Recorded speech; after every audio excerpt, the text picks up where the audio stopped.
설교 제목부터 같이 읽어보겠습니다. 시작. 삶의 베이스 캠프를 높이라. 삶의 베이스 캠프를 높이라. 여러분, 베이스 캠프의 법칙이라는 게 있습니다. 베이스 캠프의 법칙 이런 거예요. 그 인생의 절반은 행복하게 살자라는 그 책에 보면 이런 내용이 나와 있어요. 2004년을 기준으로 여러분, 세계에서 가장 높은 산이 어디죠? 이 에베레스트 산. 이 등정이 성공하는 이 산악인의 수가 2004년을 기점으로 기하급수적으로 올라갔습니다. 그 전에는 한 사람만 올라가도 9시 뉴스에 나오고 그랬어요. 인터뷰하고 이 산을 올랐다고. 그래서 평균 잡아서 1년에 전 세계를 통틀어서 두세 명이 고작이었는데 2004년 이후부터는 등정에 성공하는 산악인의 숫자가 300배, 한두 배가 아니고 300배 이상으로 껑충 뛰어올립니다. 여러분, 1년에 평균 340명 정도가 등정이 성공합니다. 그렇기 때문에 어떤 의미에서 더 이상 인터뷰할 필요도 없는 거죠. 340명 정도가 등정이 성공한다. 과연 그 이유가 무엇인가? 그 책에 이렇게 말합니다. 그 이유는 놀랍게도 등반 장비의 향상이나 체력 등에 있지 아니하고 그 이유는 바로 베이스 캠프의 높이를 2000m 정도에 설치를 했다는 것입니다. 베이스 캠프의 넓이를 그 전까지는 2000m 정도에 설치를 했지만 2004년도부터는 6000m나 되는 높이의 높은 곳에 이 베이스 캠프를 설치했기 때문이다. 이렇게 이야기를 했어요. 그 전에는 한 2000m 정도의 베이스 캠프가 뭔지 알죠? 거기서 어느 정도 올라가 가지고 거기서 정비해 가지고 이제 올라가는 거잖아요. 근데 그 베이스 캠프의 높이를 6000m로 높였다는 거예요. 그랬더니 수많은 사람들이 거기에서부터 올라가면서 성공했다는 거예요. 그래서 2004년 이후 에베레스트 산의 베이스 캠프를 6천여 미터 되는 곳에 설치했더니 이제 거기에서부터는 2000m만 오르면 정상에 다다르게 되고 수많은 사람들이 정상에 올랐다는 거예요. 이것이 바로 뭐냐? 이것이 베이스 캠프의 법칙이에요. 베이스 캠프의 법칙. 즉 출발점을 정상에 가깝게 비치함으로써 오를 가능성이 많아진다라는 것이에요. 모든 일을 할 때 마찬가지예요. 베이스가 되는 그 기준을 높이 설치할 때 그만큼 높은 성취를 할 수 있게 된다는 법칙이 베이스 캠프의 법칙이에요. 인생이 마찬가지예요. 인생이 만약 산을 오르는 것으로 비교한다면, 산을 오르는 것과 같다면 인생은 그러면은 내 삶의 목적에 도달하기 위해서, 어떤 승리와 정상에 오르기 위해서 내 삶을 오르는 것이 산을 오르는 것과 같다면 그렇다면 그 무슨 싸움이냐? 인생은 베이스 캠프의 싸움이라는 거예요. 인생은 베이스 캠프의 싸움이다. 베이스 캠프가 높고 든든해야 삶의 목적지에 이룰 수가 있고, 그게 어떤 목적이든 그게 당연히 또 행복이든 정상의 승리에 오르게 된다는 것이죠. 반면에 다시 말하지만 여전히 낮은 곳에 내 베이스 캠프를 두고 그곳에서 산을 오르려고 할 때 내 삶의 목적과 삶의 기쁨과 행복과 정상을 오르기가 힘들다라는 것이. 오늘 말씀은 그런 말씀이에요. 오늘 말씀은 낮은 곳에 베이스 캠프를 두었던 야곱의 가족이 오히려 낮은 곳에 베이스 캠프를 두면서 목적이나 승리나 행복이나 성공은 고사하고 거기서 가족이 어려움을 겪게 됩니다. 그 낮은 베이스 캠프의 자리에서. 베이스 캠프 그래서 그러면서 이 야곱의 가족이 삶의 베이스 캠프, 그 낮은 곳에서 베이스 캠프를 높이면서 이 가족이 다시 회복하고 하나님의 복된 약속을 받게 되는 사건이 바로 오늘 이야기입니다. 우리는 오늘 이야기를 보면서 내 삶의 베이스 캠프는 어디인가? 내 삶의 베이스 캠프는 나의 삶의, 다른 말로 말하면 영적 고도, 나의 삶의 영적 고도를 얼마나 높이느냐에 내 삶이 달려있다. 이런 것이. 내 삶의 영적 고도는 얼마나 높은가? 아니면 반대로 믿지 않는 사람과 거의 구별할 수 없을 정도로 믿는다고 말만 하지만은 구별할 수 없을 정도로 거의 그들의 세상 땅바닥 수준과 나도 비슷하다. 내 영적 고도는 어떤가? 라는 거예요. 자, 여러분, 오늘 읽은 말씀의 배경은 제가 간단하게 말씀드리면 우리가 오늘 창세기 35장을 읽었는데 오늘 이 35장의 배경이 34장이겠죠. 당연히 34장이에요. 제가 야곱의 지난 삶을 간단하게 여러분들에게 한번 쉽게 이렇게 말할 수 있어요. 야곱의 지난 삶을 한마디로 말하면 야곱의 아버지는 이삭이에요. 이삭의 아들이 있었는데 그게 예서와 야곱의 형, 야곱이 동생. 그런데 옛날 우리나라처럼 이스라엘도 장자, 큰아들의 그 축복이 있어요. 또 그런 것들을 실제적으로 아버지가 여러 가지 축복과 재산을 장자 중심으로 물려줘요. 하나님도 그 장자권에 대한 축복이 있어요. 그런데 이 야곱이, 잔머리 쓰는 야곱이란 뜻이 기본적으로 그 뒤꿈치를 잡다 이런 말이에요. 뒤꿈치를 잡다. 그래서 이 야곱이 동생이지만은 형을 속여가지고 그 장자권의 축복을 빼앗습니다. 장자권의 축복을 빼앗어요. 그 사건은 구체적으로 말하지 않고 아무튼간 형을 속여가지고 장자권의 축복을 빼앗아요. 장자권의 축복을 빼앗고 그러자 이 형이 화가 나가지고 나를 속이고 장자권의 축복을 빼앗은 걸 알고 아들을 이 야곱을 죽이려고 하니까 어머니가 이 야곱을 피신시킵니다. 너 이러다가 형한테 너 죽겠다. 너 도망가라. 라고 도망갈 거예요. 그 도망간 데가 어디냐면은 그 어머니의 오빠, 삼촌 라반의 집으로 도망갑니다. 그런데 그 밤중에 도망가면서 외롭게 혼자 집을 쫓겨나듯이 나온 거죠. 쫓겨나듯이 나온 거예요. 그리고 난 다음에 그가 쫓겨나듯이 나와가지고 그 밤에 외롭게 혼자 어디로 갈지 갈 바를 알지 못하고 그런 어려움 가운데 머문 곳이 어디냐면은 조금 이따 좀 말하겠지만 머문 곳이 어디냐면은 그 저녁에 야곱이 광야에서 푹신한 베개가 아니고 돌베개를 눕고 이렇게 자요. 근데 그때 하나님이 야곱에게 나타나요. 그게 야곱의 사닥다리라는 거거든요. 하늘로부터 사닥다리가 내려오는데 있는데 자기 머리맡에서 하늘로까지 사닥다리에 천사들이 오르락 내리락 하는 그 꿈과 환상을 보게 돼요. 꿈과 환상을 보게 돼요. 그러면서 그곳을 일어나 가지고 하나님의 이 외로움과 두려움과 집에서 나 혼자 나와가지고 이 광야 가운데 갈 바를 알지 못하는 내 인생 가운데 주님께서 함께 하신다는 약속을 주셔서 내가 너와 함께 하리라. 그리고 너를 내가 복되게 하리라.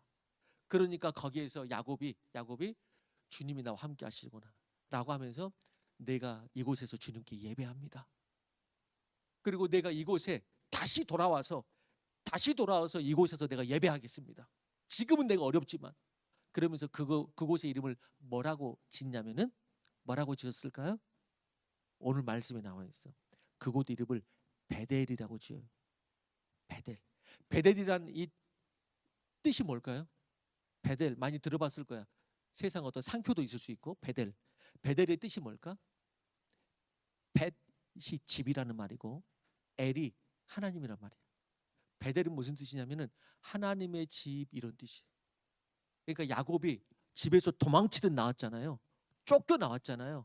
광야에 집도 없이 있잖아요. 그런데 거기에서 뭘 느꼈냐면은 내가 집에서 쫓겨나고 이 광야에 헤매고 있지만 여기가 하나님의 집이구나. 여기가 내가 가장 안전한 나의 집이구나. 하나님의 집. 그러면서 거기를 집에서 쫓겨나 가지고 나오면서 거기를 여기는 하나님의 집이야. 집에서는 쫓겨났지만 내가 어디에 있다? 하나님의 내가 집에 있구나 라는 것을 표현하기 위해서 거기를 야곱의 베델이라고 지은 거예요. 그리고 라반의 삼촌의 집에 갑니다. 거기서 결혼도 하고 재산도 축복을 받아가지고 많이 늘어요. 그리고 이제 다시 형을 만나러 가요. 근데 형이 자기를 죽이려고 했잖아요. 무서워요. 그러니까 거기서 또 야곱은 잔머리를 많이 쓰기 때문에 또 머리를 써가지고 어떻게 형의 화를 풀어요. 그래서 어떻게 그나마 좀 화해를 해요. 만나요. 그리고 난 다음에 하나님께서 사실 그렇게 형에게 돌아간 이유도 너 이제 돌아가라 그런 거거든. 너 이제 돌아가라. 두려워하지 말고 가라. 근데 형이 다행히 화해를 해줬어요. 그리고 난 다음에 머문 곳이 어디냐? 원래는 베델까지 가야 되는데 야곱이 내가 다시 돌아오겠나이다 라고 했던 그곳 하나님의 집으로 와야 되는데 어디에 머무냐면은 세겜이란 곳에 머물러요. 베델 가기 바로 전 세겜이란 곳에 머물러요. 자, 오늘 이야기가 어디에서 있었던 이야기냐면은 세겜에 오늘 우리가 35장을 읽었잖아요. 35장 저 이야기가 나온 배경이 34장이라 그랬는데 34장이 이 세겜 땅에서 있었던 이야기예요. 세겜 땅에. 이들이 원래는 베델까지 가야 되는데 세겜에서 이들이 머뭅니다. 원래는 그럴 계획이 아니었는데 머물다 보니까 거의 정착하듯 살아버려요. 세겜은 왜 정착해요? 당연히 풍부한 자원과 다른 지역으로 연결된 교통망을 갖추고 가나안 그 땅의 중부 최고의 중심지이자 풍요로운 도시였어요. 그러다 보니까 그만큼 또 뭐예요? 세속적이야. 세속적이고 이방 우상의 문화가 강하게 자리 잡고 있었어요. 그런데 이 야곱의 가족이 머물다 보니까 세상 맛을 느끼고 그 우상과 문화에 조금씩 빠지기 시작하고 하나님의 약속은 잊어버리고 또 자기가 내가 돌아오리라 소원했던 거, 약속했던 거 그것도 잊어버리고 원래는 내가 베델로 돌아가겠다라고 말했는데 하나님의 집으로 다시 돌아오겠다라고 소원했지만은 세상이 조싸우니 하면서 있다 보니까 잊어버리는 거예요. 그 시간이 적어도 몇 년이냐면은 오늘 그 이야기가 34장인데 장수로는 한 장이지만은 시간상으로는 거기가 몇 년이 지금 지난 거냐면은 10년이 지난 거예요. 10년이 지난 거예요. 34장이 그러니까 한 장이 지금 10년치 시간이다 이렇게 생각하면 돼요. 10년치 시간이다. 그러니까 그 10년이 넘는 세월 동안 야곱의 가족들은 가나안 거기 그 지역의 세겜 사람들과 교류하며 그들의 우상과 세속 문화에 자기도 모르게 젖고 그러다 보니 그게 즐겁기도 하고 재밌기도 하고 나름 세상 맛도 있고 조금 이따 보겠습니다만은 야곱이 나중에는 그래서 회개하고 다시 하나님께 예배드리러 베델로 올라가자 가족들에게 이렇게 말할 때 2절에 그래서 이렇게 말해요. 자, 2절 말씀 다시 한번 읽어봅시다. 35장 2절 말씀 시작.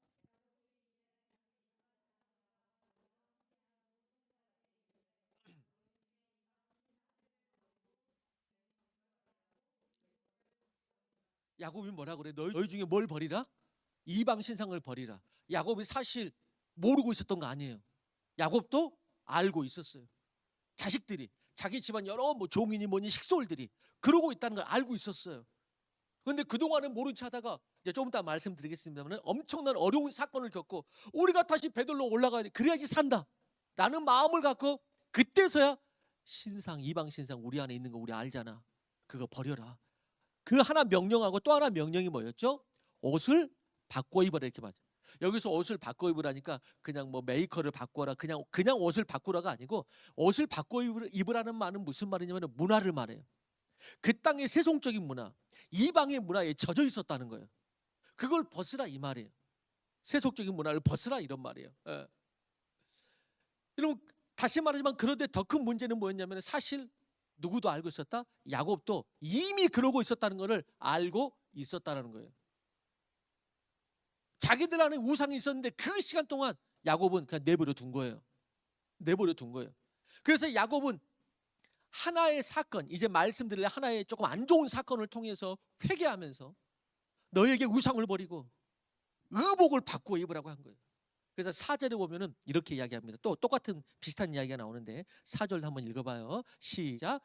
그들이 자기 손에 있는 모든 이방 신상들과 자기 귀에 있는 귀고리들을 야곱에게 주는지라 야곱이 그것들을 세겜 근처 상수리 나무 아래에 묻고 그러니까 그것들을 그냥 어떻게 처리해버린 것이 아니고 그냥 대강 그냥 어디다 또 쑤셔 박은 게 아니고 완전히 땅속에 묻은 그러니까 야곱의 결단을 뜻하는 거예요.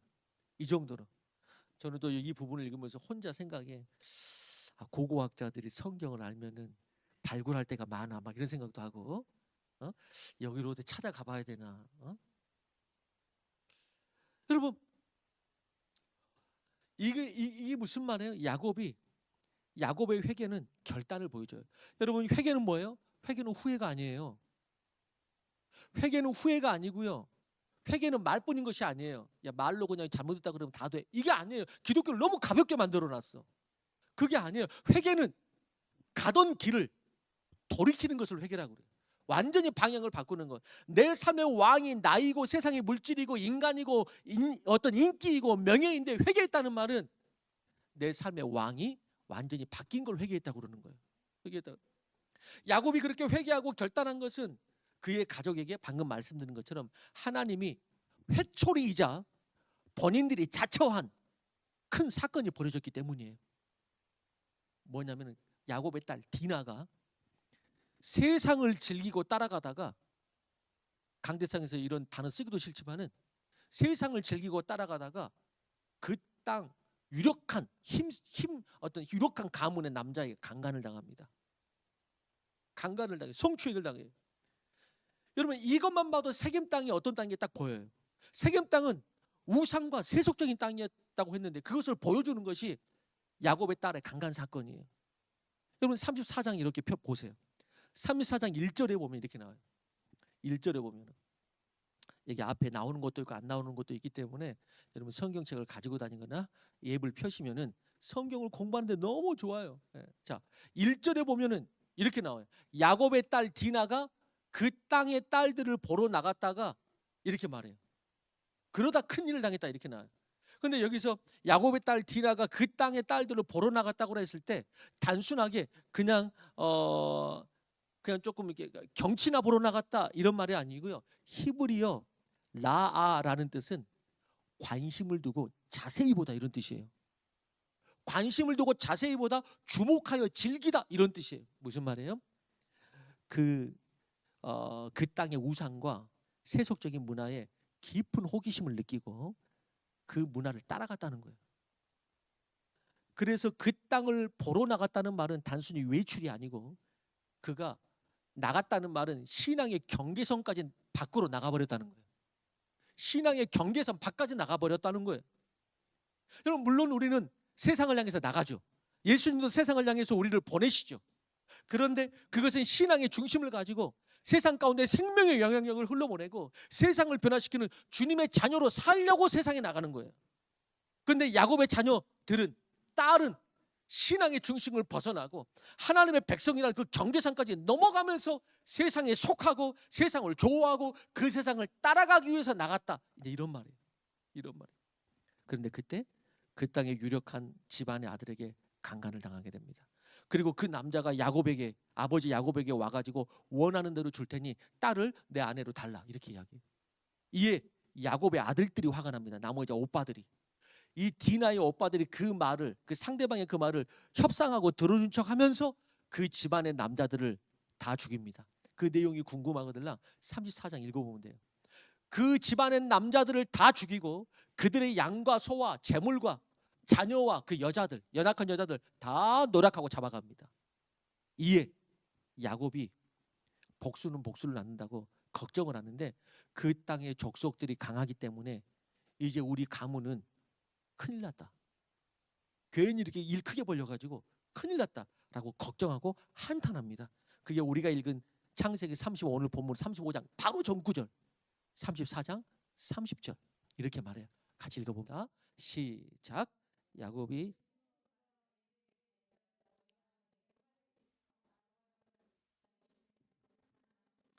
브리스 족속 확치를 내게 하였도다.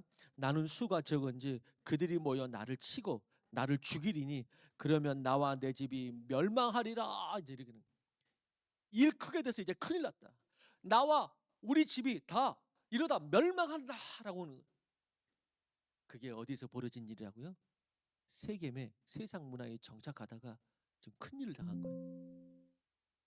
그런데 중요한 건 뭐냐면 아까도 말씀드렸지만 34장에 이 큰 사건을 세겜 땅에서 겪으면서도 야곱과 그의 자녀들이 그 입에서 하나님께 기도하자, 하나님에 대해서는 한마디도 안 해요.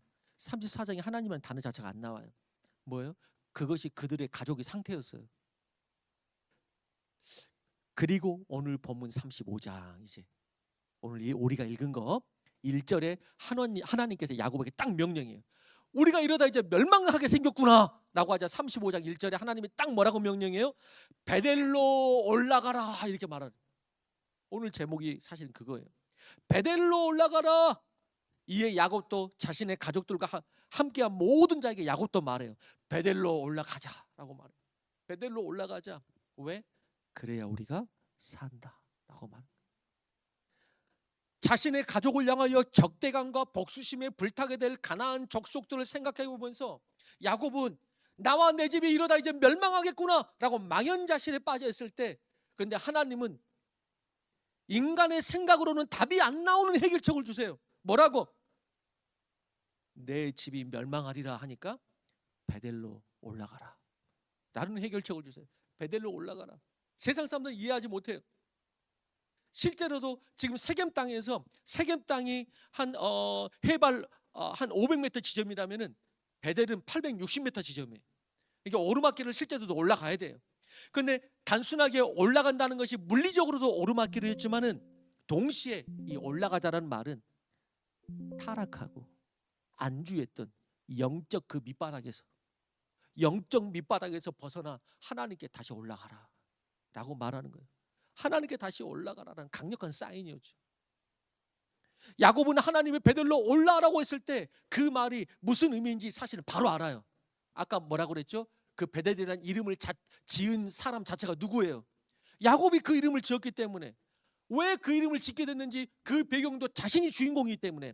베델로 올라가라 라고 말했을 때 그 베델이 어떤 곳인지 야곱이 누구보다도 딱 알아요. 누구보다 딱 어떤 자리예요? 야곱이 가장 힘들었던 시절, 하나님을 만난 은혜의 자리. 그 전에는 야곱이 막 하나님을 찾고 만난 그런 사건 없거든요. 그때부터 하나님 만나 주시거든요, 본격적으로. 그러니까 하나님을 만난 그 첫사랑의 자리, 하나님이 올라가라고 한 그것은 베델, 자신이 그 시절에 만났던 그곳이었던 것이죠. 누구보다도 잘 알고 있었어요. 여러분, 그렇게 그 곳을 말하면서 야곱이 이렇게 말해요. 베델로 올라가자라고 하면서 자기가 경험했던 거 2개. 몇 절이에요? 경험했던 거 2개. 몇 절이에요? 그게 3절인가요? 3절에 이렇게 나오잖아요. 3절에 환난 날에 내게 응답하시며. 베델로 올라가자 하나님이 환난 날에 내게 응답하시며 내가 가는 길에 나와 함께 하시리라. 이렇게 야곱이 경험했던 게 그거예요. 베델에서 경험했던 게 뭐라고요? 그 어려울 때 주님께서 내게 응답하셨었다. 그 어려울 때 주님께서 회복시켜 주셨었다. 그리고 내 가는 길에, 지금까지 내 가는 길에 함께 하셨던 바로 그곳이다 라고 하는 것이 이 2가지를 말해요. 베델, 환난 날에 내게 응답하시며. 여러분, 삶 가운데 어려움이 있고 문제가 생길 때마다 여러분들은 어디로 가세요? 주님은 말씀하세요. 주님은 야, 저기 힘 있는데 어디 찾아가 봐라, 저기 그 사람 좀 찾아가 봐라, 이렇게 말하지 않아요. 주님은 베델로 올라오라. 그 영적 밑바닥, 네 삶의 문제의 그 밑바닥, 세상 가운데서 어쩔 바를 몰라가지고 어디로 갈지 몰라가지고 헤매는 그 밑바닥, 그 밑바닥에서 또 다른 밑바닥에 있는 옆 사람한테 가지 말고, 같이 밑바닥인데 왜 가냐고, 똑같이 또 다른 밑바닥인 옆 사람, 또 다른 부족한 인간인 옆 사람에게 해답 찾지 말고 올라와라. 베델로 올라와라. 거기서 내가 너를, 여러분, 올라오라는 말은 지금 하나님께서 만나주겠다는 말이에요? 안 만나주겠다는 말이에요? 만나주겠다는 말이니까 올라오라는 거예요. 올라와라. 내가 너를 그때처럼, 20년 전 그때처럼 내가 너를 또 언제든지 올라오기만 하면 내가 만나주리라. 만나줘. 그리고 또 야곱도 그 경험이 있기 때문에 그래, 그때 만나줬지, 지금도 그럼 그러시겠구나 하고 나아가는 거예요. 여러분, 문제가 있을 때마다 어딜 가서, 여러분 문제가 있을 때마다 이 예배의 자리가 뭐냐면, 저는 오늘 우리의 이 예배의 자리가 영적 베델이 되길 바랍니다. 그리고 우리 기도의 자리가 우리의 삶의 고도를 높이는 자리예요. 하나님께 가까이 가는 자리니까. 기도의 자리가 우리 삶의 고도를 높이는 자리예요. 사탄이 우리를 미혹할 때, 여러분, 사탄을 어떻게 떨쳐낼 수 있어요? 때로 우리가 사탄이 보이는 건 아니지만은 여러 가지 역사가 분명히 있거든요. 어떻게 떨쳐낼 수 있어요? 내 삶이 어두워, 내 생각이 어두워, 자꾸만 사탄에게 사로잡혀서 영적이고 믿음이고 긍정적인 생각이 아니고 나를 낭망시키고 나를 바닥으로 끌어내려, 막 말 그대로 바닥으로 끌어내려. 그럼 우리는 어떻게 싸워야 돼요? 여러분, 영적 고도를 높이면 돼요. 방이 어두우면은 왜 어두움과 싸울 필요가 없어요. 그 불을 켜면 돼. 이런 거예요. 예전에 세계 1차 세계대전 때에 보면 비행기 보면 영화 같은 데 보면은 그때는 비행기가 이렇게 목재로도 만들어져 있고 그리고 동력으로 되는 거예요. 동력으로 되는 거예요. 그런데 이런 이야기가 있어요. 한 비행사가 전투 비행사가 이렇게 가는데 보니까 그때는 또 쥐들이 많으니까 근데 보니까 쥐가 찍찍찍찍 거리는 거예요. 한참 비행기 날고 있는데 뭔가 갉아먹는 거예요. 거기 안에 있는 동력이든 무슨 끈이든. 그러니까 이 비행사가 이러다가 뭐 하나 끊어지면 너무 불안한 거예요. 이거 어떻게 해야 되나. 순간 지혜가 딱 생기는 거예요. 이 비행사가 고도를 높입니다. 고도를 높여. 그랬더니 이 쥐가 압력을 못 이기고 죽는 거죠. 마찬가지예요. 내 삶에 여러 쥐가 갉아먹어요. 사탄, 또 사탄이 보낸 여러 것들이 나를 갉아먹는다는 거죠. 때로는 내 생각 속에 들어와서 그 생각이 나를 갉아먹어요. 그럴 때 내 삶에 여행을 하고 있는데 비행을 하고 있는데 뭔가 막 갉아먹는 것 같아. 그럼 어떻게 해야 돼요? 삶의 고도를 높이는 거예요. 베이스 캠프를. 영적 고도를 높이는 거예요. 그러면은 자연스럽게 쥐는 죽는 거예요. 문제가 해결되는 거예요. 여러분, 환난 날에 어려울 때에 여러분 같은 바닥선상에 같이 옆에 있는 옆 사람한테 가지 말고 올라오세요. 올라가셔야 됩니다. 거기에서 하나님이 거기서 능력을 주시고 여러분 위에서 보면요 보이는 게 있어요. 높은 곳에 올라가면 보이는 게 분명히 있어요.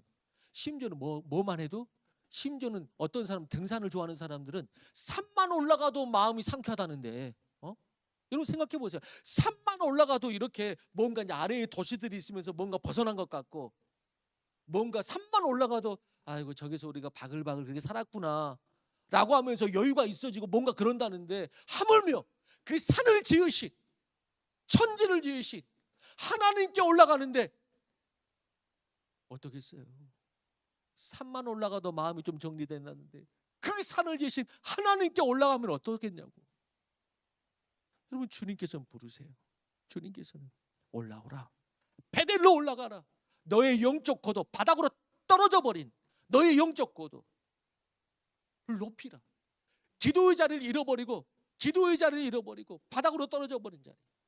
너의 영적 고도를 높이라.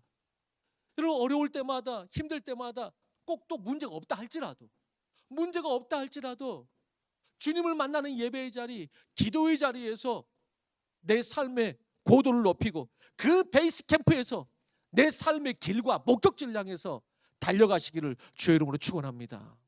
그래야지 살아요. 여전히 세겜에 묶여있는 사람들이 있을 수 있어요. 세겜이 너무 좋은 거야. 그래서 목까지 넘어가면서 하나님의 백성이라는 경계선까지 넘어가면서 그러다가 하나님께 이렇게 사실 맞은 것이 사실 축복이죠. 야곱 이렇게 맞은 것이 축복이에요. 그리고 깨달은 거죠. 베델로 올라가야지. 그래야지 우리가 산다.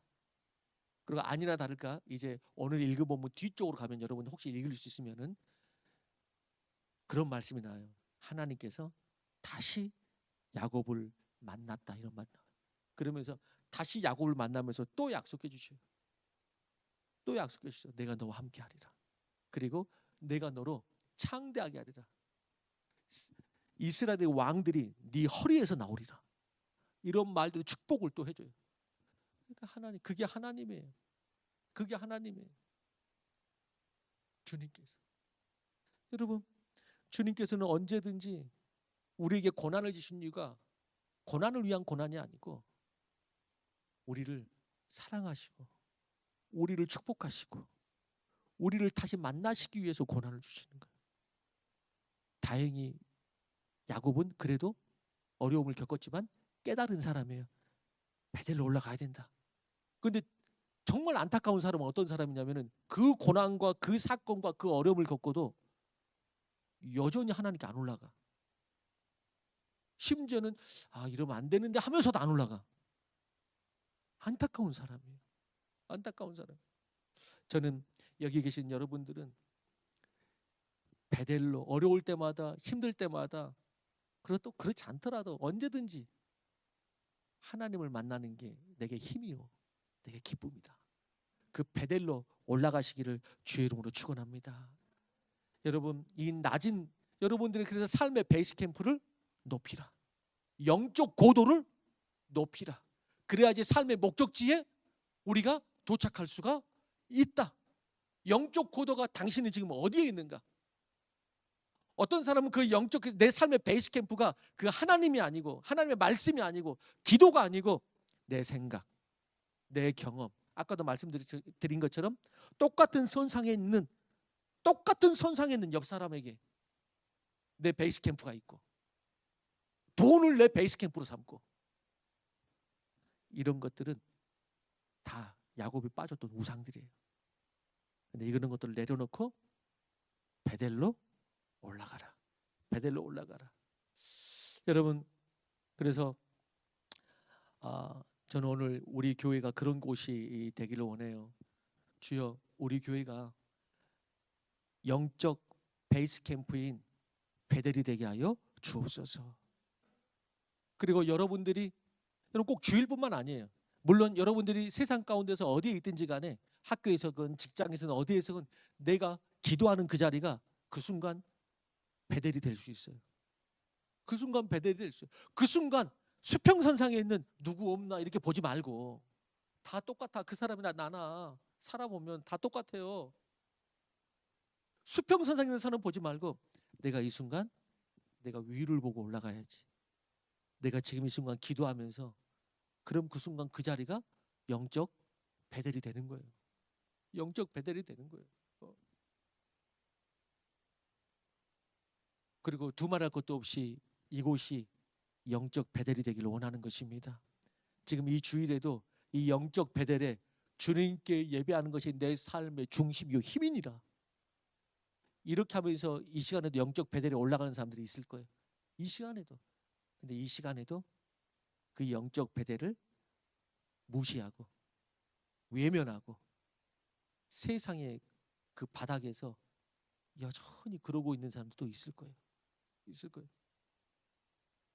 여러분 바로 이곳이 우리 교회 이곳이 지금 예배드리는 순간 꼭 장소라기보다는 예배드리는 순간 지금 이 순간이 이 땅에서 가장 높은 곳임을 믿습니다.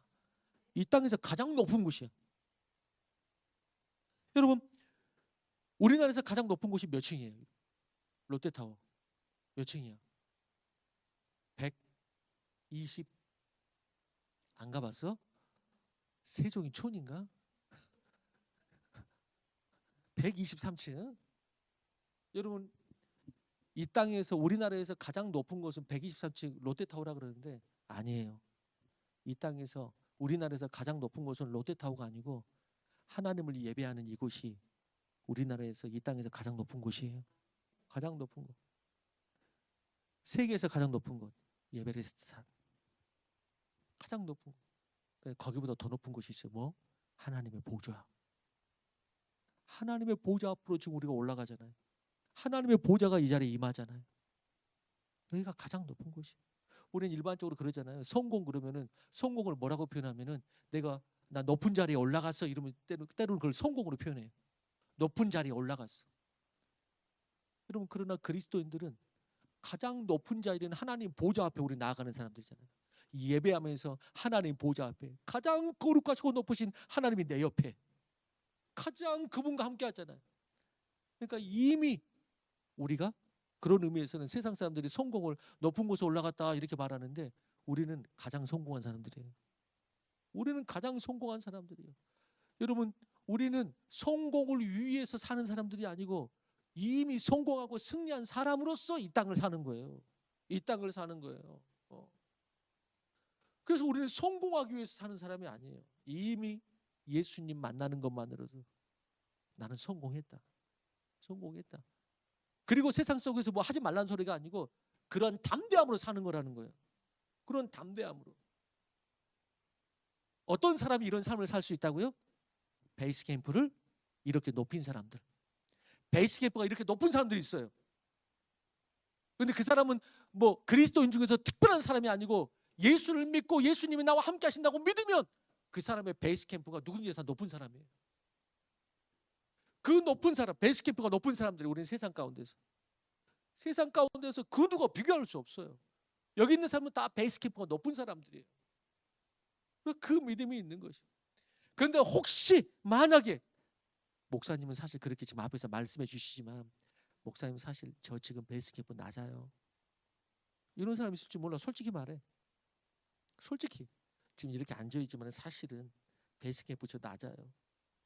기도의 베이스 캠프로 올라가 본 적도 없고 예배도 그렇고 심지어는 예배하는 이 자리에 있으면서도 베이스 캠프의 높은 하나님의 보좌 앞에 있어야 되는데 자리에만 앉아있을 뿐. 그럴 수도 있어요. 여러분, 베이스 캠프를 높은 곳에 설치하시기 바랍니다. 높은 곳에. 내 삶의 목적이 더 아름답고 풍성한 것을 꿈꿀수록 에베레스트 산처럼 더 높은 정상을 꿈꿀수록 베이스 캠프도 더 높이시기를 주의 이름으로 축원합니다. 예. 주님께서 함께 하시면은 성경에서 말하잖아요. 능치 못함이 없느니라. 능치 못함이 없느니라. 그리고 그분하고 같이 있는 그것 자체가 너무나 감사해요. 예. 너무나 기쁨이죠. 여러분 항상 영적 베이스 캠프를 높이는 우리가 되기를 주의 이름으로 축원하고 바로 우리가 예배드리는 또 우리 더 웨이 교회 이곳이 모든 사람에게 이 땅의 모든 사람에게 또 이곳에 예배 드리러 오는 모든 사람에게 영적 베델이 되게 하여 주옵소서. 그리하여 야곱처럼 낭망한 자 실패한 자 믿음이 나도 모르게 세속화되어 버리고 나도 모르게 믿음의 매너리즘에 빠져가지고 기도를 잃어버리고 주님의 약속의 말씀을 삶 속에서 더 이상 기억해내지 못하고